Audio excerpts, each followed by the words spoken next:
Polsko-koreańska przyjaźń jest potwierdzana po raz kolejny naszymi wzajemnymi relacjami, umowami, ale też bardzo dobrymi rozmowami i finałem tych rozmów jest dzisiejsza umowa. Trzecia umowa wykonawcza w programie Homar K.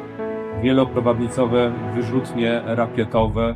한국이 아니면 감히 계획조차 세우지 못했을 것이다. 최근 폴란드 바르샤바에서 충격적인 소식이 전해졌습니다. 천무다연장의 폴란드 수출용 호마르 K290대 수출에 이은 또 하나의 잭팟이 터진 것인데요. 바로 한국명 천무로켓 수출명 CGR-80의 수출이 확정된 것입니다. 기존 체결되었던 1차, 2차 계약이 미사일을 쏘기 위한 플랫폼인 발사대를 공급하는 것이었다면 이번 3차 계약은 그 발사대에서 쏘는 화력의 실체, 즉 유도탄 CGR-80을 현지에서 직접 조립하는 계약인 것이죠. 주목해야 할 것은 규모인데요. CGR-80 1만 발, 금액은 총 40억 달러, 하나로 무려 5조 6천억 원에 달하는 메모드급 규모입니다. 사거리 80km급의 정밀 유도탄 1만 발을 2030년부터 2033년까지 폴란드군에 인도될 예정인데 일각에서는 왜 5년 뒤인 2030년부터 납품이 되냐 의아하다는 반응도 있는데요. 주된 이유는 이번 사업이 단순 완제품 수입이 아니라 현지 공장을 통한 생산이기에 물리적 시간이 필요하기 때문입니다. 미사일이 생산될 곳은 폴란드 북서부에 위치한 고즈프 비엘코프스키입니다. 기존에 있던 공장 라인을 돌리는 것이 아니라 처음부터 부지를 선정하고 기초 공사를 해 건물을 올린 뒤 한국에서 검증된 최첨단 생산 설비를 가져와 설치하는 방식인데요. 동시에 한국 하나가 보유한 세계 최고 수준의 미사일 제조 노하우를 폴란드 파트너인 WB그룹에 전수하고 폴란드 엔지니어들이 이를 완벽하게 습득하여 자체 생산 능력을 갖추는 교육 및 훈련 기간도 필요합니다. 그렇게 양산된 제품이 한국에서 만든 오리지널 제품과 동일한 성능과 안전성을 갖추는지 검증하고 군사적으로 사용 가능하다는 인증을 받는 절차도 필요하기에 2030년부터 실전용 탄약 납품이 가능해지는 것이죠. 그럼에도 불구하고 한국은 단 3년이라는 짧은 기간 동안 1만 발을 생산할 수 있도록 확실하게 보장해 주었는데 이처럼 3년 만에 정밀유도 1만 발을 생산해낸다는 것은 서방의 일반적인 방산 기업들의 통상적인 생산 속도로는 불가능에 가까운 일이지만 한국이기 때문에 이것이 가능했던 것이죠. 한국은 북한과의 대치 상황 때문에 대규모 물량을 찍어내는 생산 라인을 24시간 풀가동할 수 있는 거의 유일한 민주주의 국가입니다. 한국이 가진 이러한 독보적인 대량 생산 노하우를 그대로 폴란드 신설 공장에 이식하기 때문에 공장이 완공되면 연간 2,500발에서 3,000발 이상의 폭발적인 생산이 가능한 것이죠. 이미 폴란드는 K2 전차와 K9 수주포를 도입하는 과정에서 한국이 약속한 날짜보다 더 빨리 무기를 배달해주는 놀라운 속도를 경험했기에 이번 미사일 1만 발 생산 계획 역시 한국 업체에 대한 굳건한 납기 신뢰가 바탕이 되어 있습니다. 3년에 유도로켓 1만 발, 이는 폴란드를 유럽 내 최고 화력 강국 지위로 올려놓을 예정인데요. 사실상 전쟁의 승패를 가를 수 있는 전략적 비축량이기 때문입니다. 천무유도탄은 80km 밖에서 적의 핵심 시설을 외과 수술하듯 타격하는 스나이퍼와 같습니다. 이렇게 비싸고 강력한 정밀 무기를 1만 발이나 쟁여둔다는 것은 유럽 전체를 통틀어도 찾아보기 힘든 압도적 화력을 확보한다는 뜻인데요. 지난 2022년 여름과 가을 하이마스가 우크라이나에 처음 등장해 헤르손 타란 등 전세를 뒤집었던 결정적인 시기에 사용된 천무 동급 GMLS의 양은 고작 수천 발에 불과했습니다. 그 수천 발만으로도 러시아군의 초기 물량 공세를 꺾어버렸는데 폴란드가 이번에 계약한 물량 1만 발, 여기에 앞으로 지속적으로 생산이 가능하다는 전제 조건은 적을 완벽하게 억제할 수 있는 힘이 되는 것이죠. 주목해야 할 것은 천무 발사대에 탑재 가능한 로켓 미사일 가운데 오직 80km짜리 CGR-80만이 계약되었다는 것인데요. 왜 사거리 290km 미사일보다 80km짜리 로켓 1만 발이 폴란드 입장에서 더 절실했던 것일까요? 이는 전장의 주무대가 바로 70km 안쪽에서 형성되기 때문입니다. 실제 전장에서 적을 죽이고 땅을 점령하는 전투부대와 그들을 지원하는 핵심 시설은 대부분 전선 후방 20km에서 70km 구간에 밀집해 있습니다. 적의 야전 포병대, 대대 및 연대급 지휘소, 전방 탄약고, 유류 저장소, 병력 집결지 등 타격해야 할 맛있는 목표물들이 모두 이 사거리 안에 위치하고 있는데요. 300km 밖의 전략 목표인 비행장이나 핵심 벙커는 숫자가 적어서 가끔 타격하면 되지만 80km 안쪽의 전술 목표는 매일매일 수십, 수백 개씩 쏟아져 나옵니다. 즉 80km 로켓은 적의 허리와 손발을 실시간으로 끊어놓는 역할을 하며 이것이 없으면 전선의 적군이 계속 살아서 아군을 향해 밀고 들어오는 상황을 막을 수 없게 되죠. 비용 효율성 측면에서도 290km급 탄도미사일은 한 발에 20억 원에서 30억 원을 호가하지만 80km급 유도로켓은 약 2억에서 3억 원 수준으로 약 10분의 1 수준입니다. 적의 트럭 세대나 작은 탄약고 하나를 부수기 위해 30억짜리 미사일을 쏘는 것은 엄청난 낭비이기에 80km 로켓은 이런 중요하지만 엄청 비싸진 않은 수많은 표적을 부담 없이 타격할 최적의 수단인 것이죠. 또한 무기의 사거리가 길어질수록 그 무기를 쏘는 허락을 받기가 까다로워지기 좋아진다는 점도 중요합니다. 사거리 300km급은 전략 무기로 분류되어 군단장이나 그 이상의 상급 부대 승인이 필요하기 때문에 쏘겠습니다. 보고하고 승인받는데 시간이 걸려 표적이 도망갈 수 있죠. 반면 80km급 기본 화력은 4단급 작전 범위에 들어가므로 현장 지휘관이 상황을 보고 즉시 타격 결심을 할 수 있습니다. 저기 보인다, 쏴라 하면 바로 날아갈 수 있는 이 속도가 전장에서는 생명과도 같은 것이죠. 또한 CZ-80과 CTM-290은 단순히 사거리만 다른 것이 아니며 무기의 기술 보완 등급 자체가 완전히 다릅니다. CTM-290은 한국군의 주력 미사일이자 대북 억제 전략인 킬체인의 핵심 자산 전술 미사일입니다. 이 미사일의 정밀 유도 알고리즘이나 관통 기술 같은 코어 기술이 해외로 완전히 넘어가면 제3국으로의 유출이나 역설계 위험이 있어 한국 국방과학연구소가 기술 이전을 극도로 통제하고 있죠. 그러나 일각에서는 현재 공장도 지어주고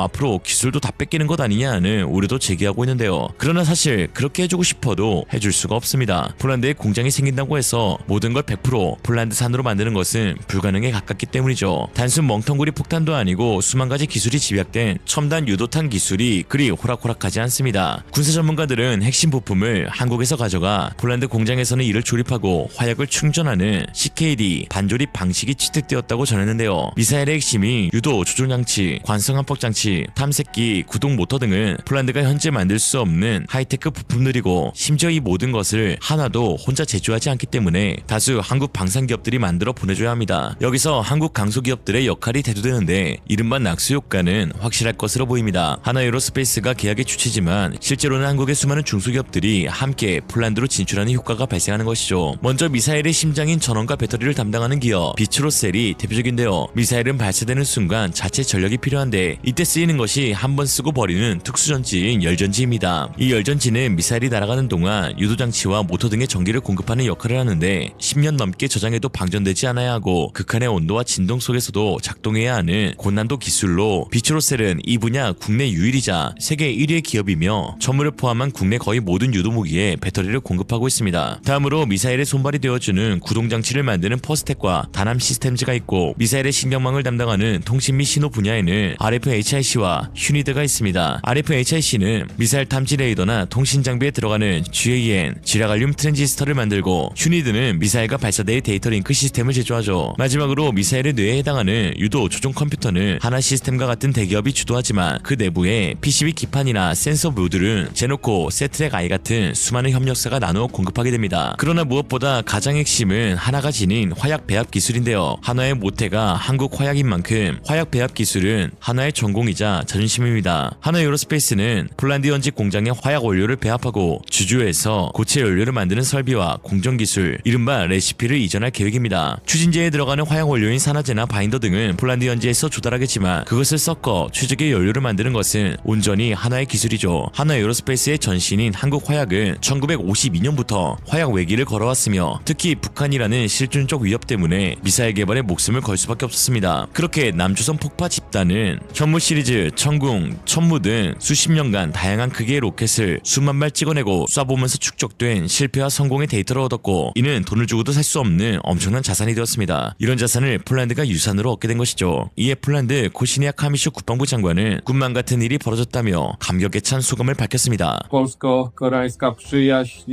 jest potwierdzana po raz kolejny naszymi wzajemnymi relacjami, umowami, ale też bardzo dobrymi rozmowami i finałem tych rozmów jest dzisiejsza umowa. Trzecia umowa wykonawcza w programie Homar-K, wieloprowadnicowe wyrzutnie rakietowe, które kupujemy, podpisujemy kolejne umowy, a dzisiaj budujemy coś, co zawsze było naszą ambicją, celem naszego rządu.